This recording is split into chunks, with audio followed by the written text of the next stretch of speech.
ꯅꯨꯡꯁꯤꯕꯤꯗꯨꯅ Manipur entertainment ꯆꯦꯅꯦꯜꯕꯨ subscribe ꯑꯃꯁꯨꯡ like ꯇꯧꯕꯤꯔꯝꯃꯨ꯫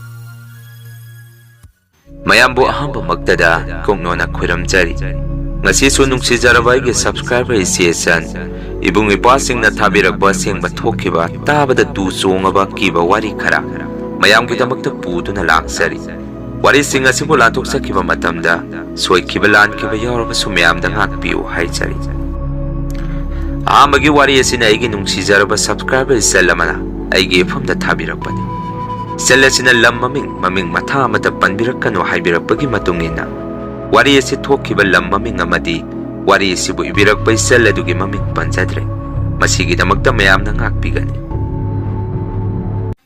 ꯑꯩꯒꯤ ꯏꯆꯤꯜ ꯏꯅꯥꯎ ꯑꯅꯤꯅꯤ, ꯗꯗꯥ ꯑꯃꯒ ꯑꯩꯒ꯫ ꯇꯧꯕꯗꯕꯨ ꯕꯕꯥꯒꯤ ꯃꯆꯤꯟ ꯃꯅꯥꯎꯗꯤ ꯌꯥꯝꯃꯤ, 6ꯅꯤ꯫ ꯅꯨꯄꯤ 2, ꯅꯨꯄꯥ 4꯫ ꯕꯕꯥꯅ ꯌꯥꯏꯃꯅꯤ꯫ ꯅꯦꯅꯦ ꯑꯅꯤꯗꯨꯗꯤ ꯃꯌꯨꯝ ꯄꯥꯟꯈ꯭ꯔꯦ꯫ ꯕꯥꯆꯧ ꯍꯣꯏ, ꯀꯀꯥ ꯍꯣꯏꯁꯨ ꯍꯧꯖꯤꯛꯇꯤ ꯌꯨꯝ ꯀꯩ ꯂꯣꯏꯅ ꯄꯥꯟꯅꯔꯦ꯫ ꯑꯁꯨꯝꯅ ꯏꯃꯨꯡ ꯆꯥꯎꯖꯔꯕꯁꯨ ꯕꯕꯥ ꯍꯣꯏꯒꯤ ꯃꯆꯤꯟ ꯃꯅꯥꯎ ꯑꯃꯗꯤ ꯑꯩꯈꯣꯏꯒꯤ ꯏꯃꯨꯡ ꯑꯁꯤ ꯑꯁꯨꯛꯀꯤ ꯃꯇꯤꯛ ꯋꯥꯔꯝꯃꯤ꯫ ꯃꯁꯤ ꯄꯨꯝꯅꯃꯛ ꯑꯁꯤꯅ ꯕꯕꯥꯒ ꯏꯃꯥꯒ ꯗꯗꯥꯒ ꯑꯩꯈꯣꯏ ꯄꯨꯟꯅ ꯁꯦꯛꯃꯥꯏꯗ ꯂꯥꯛꯈꯤ꯫ ꯃꯐꯝ ꯑꯗꯨꯗ ꯚꯔꯥꯗ ꯂꯩꯗꯨꯅ ꯏꯃꯥ ꯕꯕꯥꯅ ꯃꯆꯥ ꯑꯩꯈꯣꯏꯕꯨ ꯃꯤ ꯑꯣꯏꯅꯕ ꯁꯦꯝꯅꯕꯒꯤꯗꯃꯛꯇ ꯄꯩꯁా ꯇꯥꯟꯕ ꯍꯧꯔꯝꯃꯤ꯫ ꯕꯕꯥꯅ ꯃꯤꯒꯤ ꯍꯣꯇꯦꯜ ꯑꯃꯗ ꯌꯥꯎꯔꯝꯃꯤ, ꯏꯃꯥꯅ ꯃꯤꯒꯤ ꯊꯕꯛ ꯁꯨꯕ ꯆꯠꯂꯝꯃꯤ꯫ ꯑꯗꯨꯕꯨ ꯗꯗꯥꯗꯤ ꯑꯥꯔꯃꯤꯒꯤ ꯆꯪꯈꯤ꯫ ꯑꯩꯁꯨ ꯃꯐꯝ ꯑꯗꯨꯗ ꯁ꯭ꯀꯨꯜ ꯃꯤꯡ ꯆꯟꯗꯨꯅ ꯇꯝꯃꯝꯃꯤ꯫ ꯀꯔꯤꯒꯨꯝꯕ ꯃꯔꯛꯇ ꯁ꯭ꯀꯨꯜ ꯁꯨꯇꯤꯒꯨꯝꯕ ꯂꯩꯔꯛꯄꯗ ꯑꯩꯒꯤ ꯍꯧꯔꯛꯐꯝ ꯃꯐꯝ ꯑꯗꯨꯗ ꯀꯀꯥ ꯍꯣꯏ ꯕꯣꯕꯣꯛ ꯍꯣꯏ ꯂꯩꯍꯧꯕꯅꯤꯅ ꯑꯩꯁꯨ ꯑꯗꯨꯝ ꯃꯐꯝ ꯑꯗꯨꯗ ꯆꯠꯂꯝꯃꯤ꯫ ꯀꯔꯤꯒꯨꯝꯕ ꯀꯥꯂꯦꯟ ꯁꯨꯇꯤꯒꯨꯝꯕ ꯂꯩꯔꯛꯑꯒꯗꯤ ꯑꯩꯗꯤ ꯕꯣꯕꯣꯛ ꯍꯣꯏ ꯃꯅꯥꯛꯇ ꯑꯗꯨꯝ ꯂꯩꯔꯝꯃꯤ꯫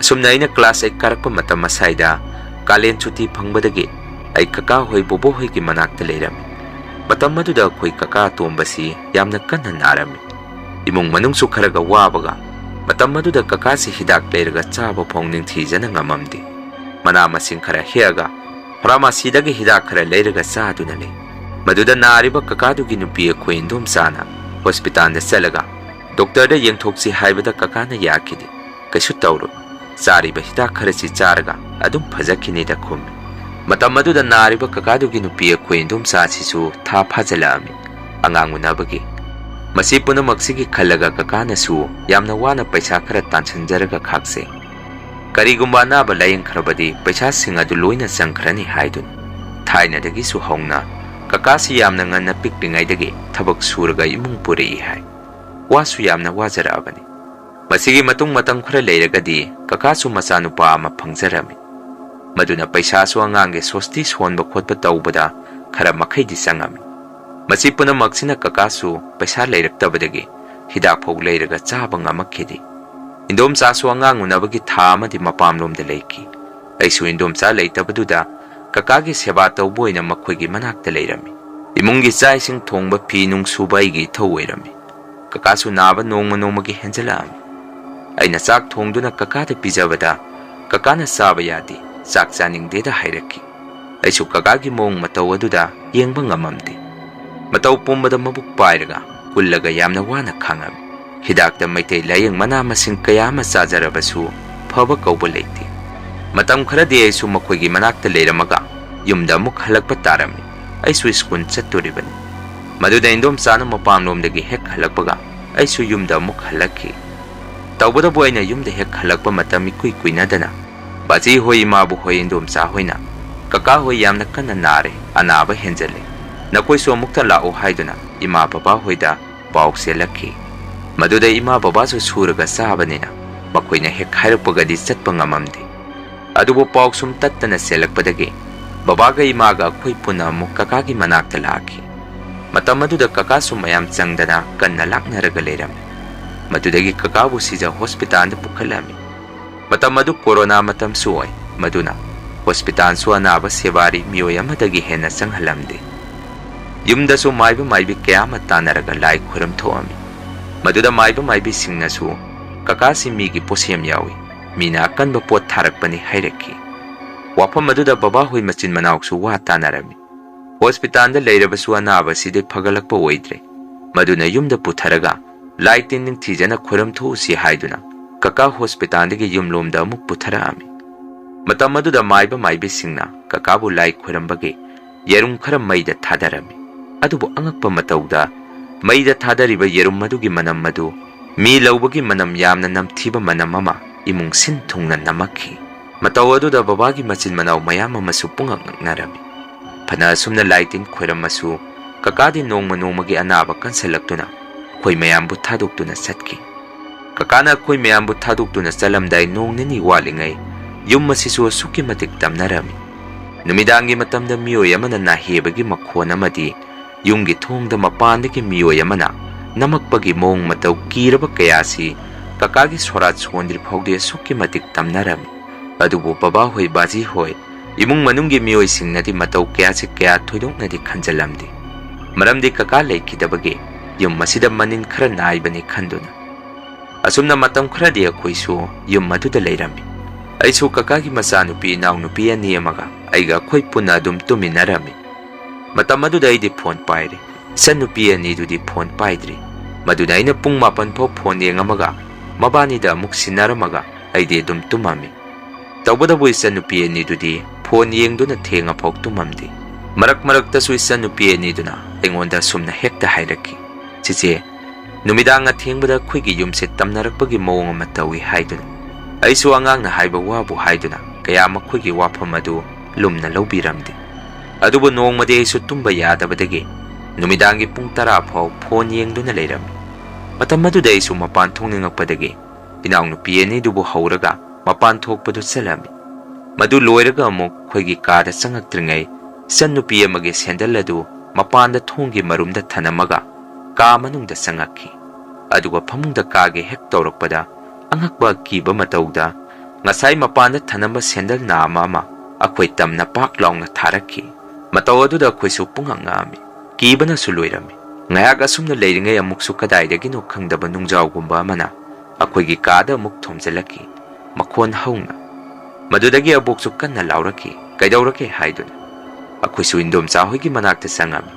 Ahing aduda imungi miyoi singsu loina hauganaraki.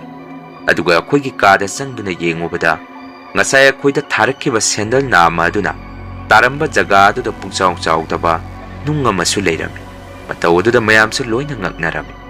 Nung adu karaidagi thumeibano haiduna. Akhoigi ka adusu thongnau pandi. Leiriba yum asisu leikidraba kaka aduna luhongamdaida phajana semjallabani. Mathakchu seling haiduna. Nungalaga khuida tawrakkiba thodok pumba ahansingda paw tamubadasu akhoigi wafam adu thajabiramdi angangi wabu haiduna. Asumna nong nini haukraba matung nong masu numidang ama chak toktuna tumba changnarakpagi matam. Leiriba yumsigi ka khudimaksu khongnet khuda amamam loina tharami. Asumna numidadu mapanda mukta thokigi aduga tumba changage haiduna mapanda thorakpada khongnet khuda adu kachillamada leirami. Aisu khongna haipet tingsilamaga mapanda thoami. Aduga mukada changake tawrakpada ngasai aina mafam chana thanamba khongnet khuda adu nakalamada amuk leisellaga leirami. Matau aduda khoisu pungangnaki madudagi kakagi masanupi amana amuk khongna chingaga mafam chana thamge hek tawrakpada angakpa kiba matawni khongnet khuda adu karino masakudaba posak amana so chingaga chatki. Akhoi mayamgi mitmang maktada tawrakliba matau adu handakti akhoi boboksu yaungna urami. Matau aduda akhoi mayamsu loina kinarami. Asumna numit nukti khudingi yum masida kiba matau kayama utpa horaki. Yum sida leiba pot masasing haibadi bottle gumba torchlight gumbasi miyoi amatana suuba thenguba tawdrabasu masa matomda masi lengakpa amadi mafam amada thanamba imungi pochai singasi hekta leiramdaba kona thinarakanda jaga amata hekta leiramba kiraba kayase leptana tawrakhi. Bobokna so khoida sumna hairaki yengu yumsigi yet oi phatraba laitin sanaba ahalani khakle makhoina mali lakai asisu laitin sanaba na hamaya mamasu thokjale. Matam asisu light changeng tongnaba matam makhoina sanariba laitin singadu yum asida changeng tawrakpani hairaki. Akhoisu phatraba miyoi singadugi laitin gi changeng asida yum asida yamna wana khangami. Matam pumbada yum asida tungdagi sendal amana hekta langduna tharakpa amadi pochai lengkhairakpa kiraba kayase tawrakhi. Khwaidagi ngaklibadi kiraba matau kayase numidangda natana ayuk nungthin pau yaungna tawba horami. Matau kayasina leikidraba kakagi nupi khoi indomchasu yum masida leiba kirakpadagi matam khara mapamlomda chatki. Aisu yumda yamna haningami. Numidang hek yorpaga yumgi jinga mathak asisu Miyoi amana mathakta tongaga phakairakpagi mawong amadi yum asi ninglakpagi matau kya si taurakhi. Akoisu matau kya sida khangma ngamaktabadagi numidang hek tabaga yumgi akoibada bomla hauna tharami. Madusu kya kanaba oikidi. Akoigi yum asida thoiba kiraba thudok pumba akoi khulsima wa launa khangnarami. Maduna lekaigi miyoi singnasu nungairaktabadagi aheba maibi kya masu takpirakhi. Maibi singaduga tanazarabasu amuka hena tamnabadi helakhi. Lekaigi ahal singnasu baba hoyendom sa hoida sumnasu haibirakhi. Kariguma nakoina imung asida toksaliba miyoi singadu masak khanglabadi sumangda thoaga mamin palaga thina ngang laukhong tawduna maduda lepkhibra yengu hairakhi. Madudagi imayaina sumangda thoaga singnariba miyoi singadugi maming palaga thina chaiduna laurami. Madusu kana boikidi amuka hena tamnaba helakhi. Kamada posay ama hekta langkini sangsalaga yengui kamadagi amuk langkini angakpa matawni oiriba matawasi. Tawbadabu matang khara leiragadi baba hoi baji hoi puna wa tanaraga maiba aheiba manektuna yum masida purakhi. Numidadu ay ngasisu kaudri ningsinglubada isada tusong. Asumna maiba duna yum masida laitin kana khwiramingay sendal naman ay khangkhangongtana maiba du tamna lang silaki. Maduda maiba duna sendal adu oklaga sumsit na sendal adu da kalami. Masigi matung sendal adu polang amana upaga yumgi lining thong mamang da thamduna maiba duna laitin gi puja suanba horakhi.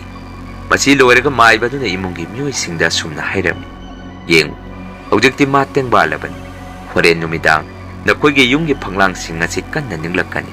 Nakoi pakat kanu ay hayeng ayuk nganna yum masida amuk lake hairamaga maiba du amuk satki. Numidangi matam hek yoksalakpaga angakpa kiba matang maiba duna hek hairambaga yumgi nakiet phaklang sing asi yamna kanna ninglaki. Mataw aduda hingaduma yumgi miyoi amata tumnaramdi. Nong hek nganbaga maiba du amuk laaga yum manungdagi kari no posakara lakthoraaga mapanda amuk puthokhi. Masigi matung hanagum tamnaramba sing adudi khara makhaidi phaki maiba duna laitin khuramkibadagi. Tawbadabu maraktadi amung mukti tamnari haiduna indom sahoina khoida pau tami.